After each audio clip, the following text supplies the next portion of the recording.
Aujourd'hui, je vous propose un tuto pour apprendre à coudre une boutonnière à la main. Bonjour à tous, je suis Linda et si vous ne me connaissez pas encore, je publie chaque semaine une nouvelle vidéo, un nouveau tuto pour apprendre à coudre ou se perfectionner. Donc si comme moi tu aimes la couture, abonne-toi et clique sur la petite cloche pour ne rien louper. Alors, on se retrouve sur ma table de couture. Je vous montre le matériel nécessaire. Je zoome sur ma table de couture. Donc, je vais vous montrer les deux exemples sur des tissus différents et des fils différents. Pour le premier et pour le deuxième, je vais les thermocoller pour faire une pâte de boutonnage avec un thermocollant double face. Je vais pouvoir replier mon tissu et je vais donner un coup de fer pour le thermocoller. Une fois que j'ai thermocollé mes deux tissus, qu'ils ont bien refroidi, je vais tracer la longueur nécessaire pour faire ma boutonnière. Je place donc mon bouton à l'endroit où je dois faire ma boutonnière. Je plie le tissu en deux et je viens placer une épingle là où mon bouton va se terminer, comme ceci. J'ouvre mon tissu, je viens marquer mon repère. Je peux sortir mon épingle et mon bouton. Là, c'est la longueur que je vais diviser par deux. Puisque là, c'est comme si on avait deux boutons, puisqu'on a pris deux fois la longueur et deux fois l'épaisseur. On n'a besoin que d'une seule fois. Donc je mesure. J'obtiens 5 cm. Je divise par deux. Ça me fait 2,5. Le traçage de ma boutonnière est prêt. Je vais encadrer ma boutonnière tout le tour au fil. Pour ce tissu-là, j'utilise en fait du polyester, un fil classique qu'on utilise pour la machine à coudre et surjeteuse. Mais par contre, je vais le doubler. Je ne fais pas de nœud au bout. Pour l'ouverture, on s'en occupe juste après avoir fait le contour. Pour démarrer, je vais commencer à tracer ce côté-là et je vais venir à ce niveau-là tracer avec un point droit à la main tout du long. Et je mets mon point à 2 mm de l'ouverture que je vais faire. C'est parti.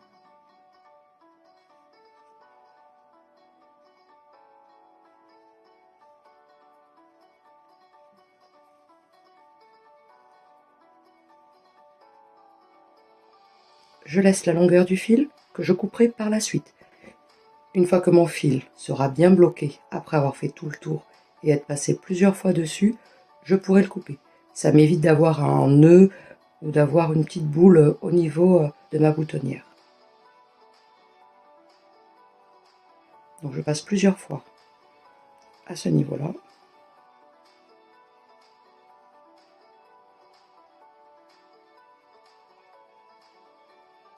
Alors, je tends bien mes fils sans trop tendre non plus pour pas plisser mon tissu. Je passe une seconde fois. Et maintenant, je vais tracer mon trait tout du long jusqu'à atteindre l'autre côté.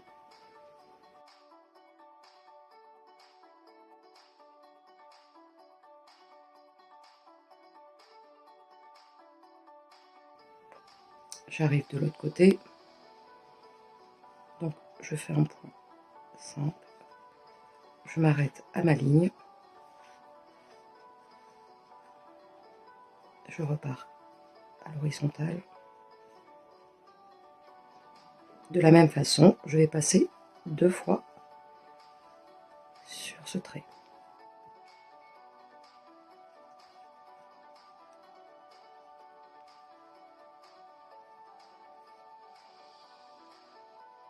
Je tourne bien mon fil, sans plisser le tissu, et je repars pour rejoindre l'autre côté, toujours à 2 mm. Et voilà. Une fois que je suis arrivée à la fin, je vais placer mon fil dans ce sens, je vais piquer ici, juste à l'angle de mon rectangle. Et je vais faire ça 2 fois.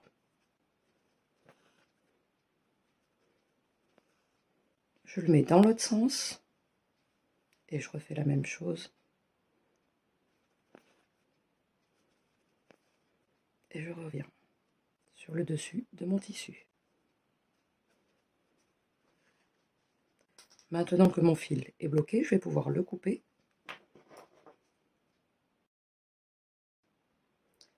Une fois que cette étape est faite, on va préparer l'ouverture.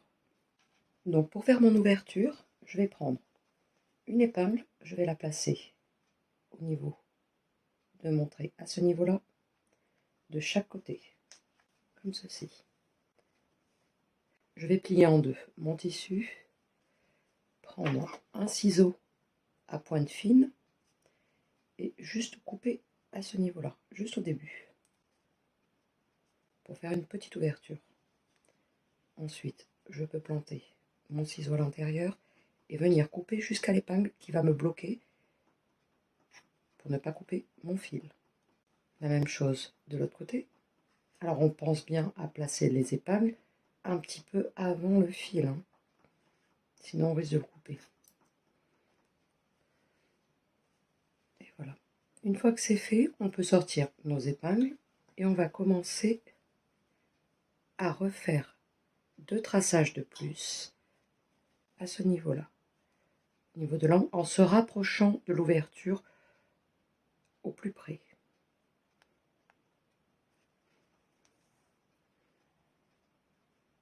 Une deuxième fois. Et voilà. Maintenant, je vais piquer d'abord au milieu de mon fil où je viens de passer plusieurs fois, au niveau de l'ouverture et au milieu des traits. Je pique une première fois, je redescends vers l'arrière et je viens piquer au niveau de mon trait que je viens de faire ici. C'est un repère pour avoir justement une ligne droite et piquer à chaque fois au même endroit. Après, au niveau de l'espacement, il faudra aussi être régulier et sur la tension des nœuds, il faudra aussi être régulier. Je vous montre, je ressors mon aiguille et là, je vais planter. Regardez bien. La sortie de mon fil est ici. Je vais entre la sortie de mon fil et mon trait droit. À ce niveau-là, je pique et je reviens dans l'ouverture. À chaque fois que l'on pique, on vérifie à l'arrière qu'on reste au même niveau, juste sous notre point droit, pour avoir exactement la même chose des deux côtés. Je passe mon aiguille, hop, dans l'ouverture, je remonte, j'ai ma boucle qui s'est formée, je prends mon fil, je passe derrière l'aiguille, je l'entoure, je pousse mon aiguille et je peux la tirer vers le haut. Tout en laissant mon pouce plaqué, je tire le fil vers le haut pour que mon nœud se fasse bien au-dessus de l'ouverture.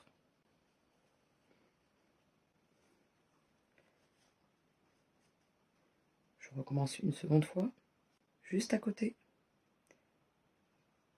Je pique, je vérifie que je suis bien au bon endroit à l'arrière. Je remonte dans l'ouverture. Je tourne autour de mon aiguille à l'arrière. Je place mon pouce, je bloque et je tire mon fil vers le haut, en essayant d'avoir toujours la même tension. On refait la même chose tout du long, en essayant de garder toujours le même espacement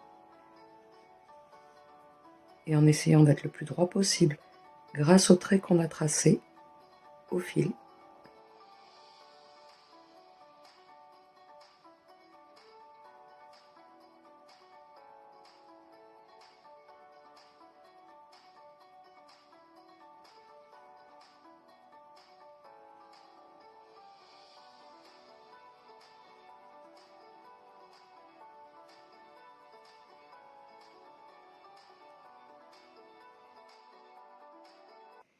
Si vous n'avez plus assez de longueur de fil, il faut s'arrêter avant.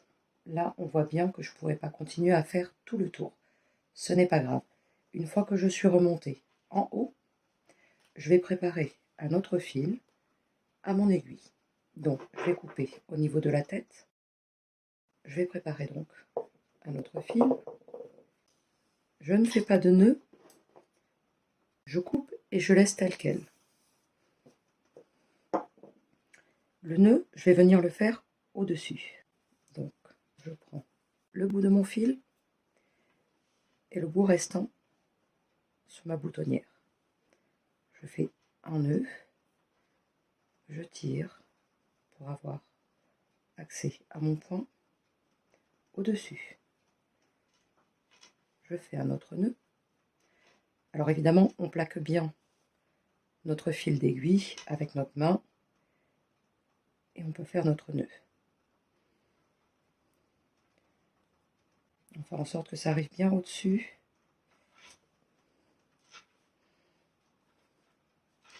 Et voilà. Je fais un autre nœud pour sécuriser. Et avant de couper les deux bouts, je vais venir faire une boucle. Je me présente comme ceci. Et je vais passer entre les deux fils de mon nœud. Comme ceci. Je plaque bien les deux autres de l'autre côté. Et je vais continuer à faire ma boutonnière.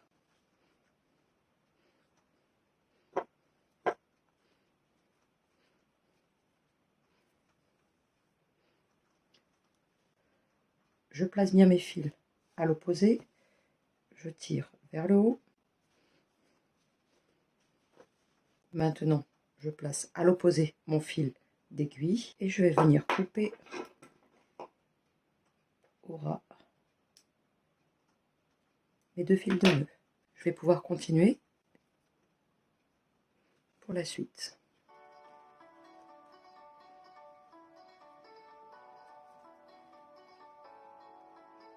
Et une fois que je suis arrivée au bout, je vais venir piquer encore au milieu, revenir sur mon trait en bas sans faire de boucle. Hop. Et là, je vais descendre complètement en bas, à l'opposé. Mais je vais revenir au milieu, à l'ouverture. Je vous montre, je descends en bas une première fois, je remonte en haut.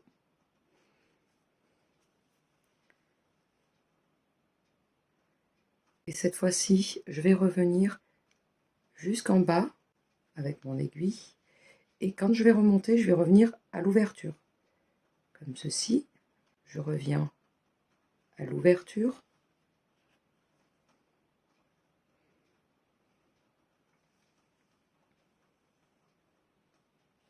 Et je vais venir piquer au milieu entre mes deux traits, ici.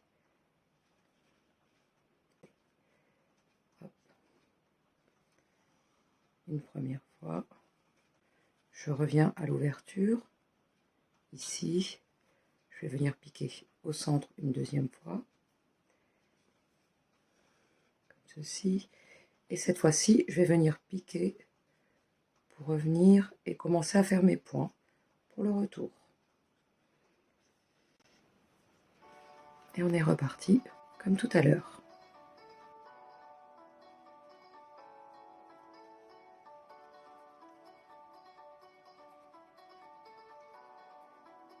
Une fois que l'on arrive à la fin, de la même façon que tout à l'heure, je vais faire mon dernier point en vérifiant toujours à l'arrière que je suis dans le bon axe.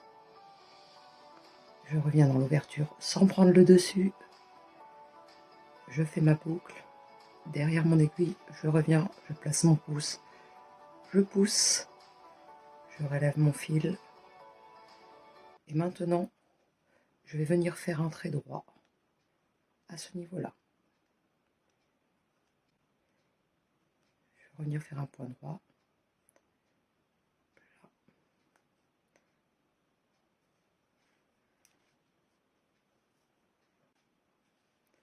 Je vais redescendre, mais je vais m'arrêter au milieu.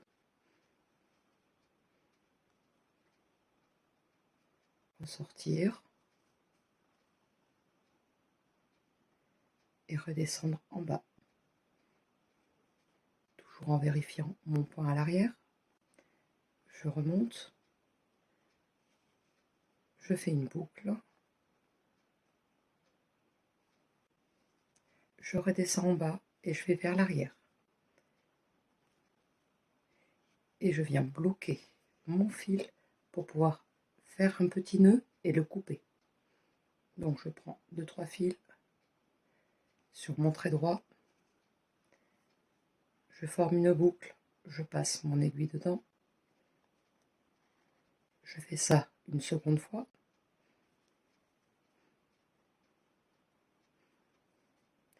et je passe une dernière fois mon fil dans le trait droit de ma boutonnière et je viens couper au ras. Et j'ai terminé.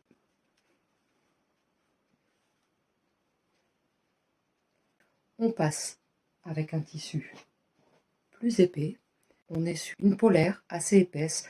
On pourrait utiliser aussi une serviette éponge épaisse. Ce serait le même principe. Sauf que là, on utilise un fil cordonné qui est quand même plus épais que le fil de couture classique. Donc on n'a pas besoin de le doubler. Je vais tracer le contour de ma boutonnière. Je ne fais pas de nœud, je couperai ensuite la longueur de fil qui dépasse. Et je coupe mon fil.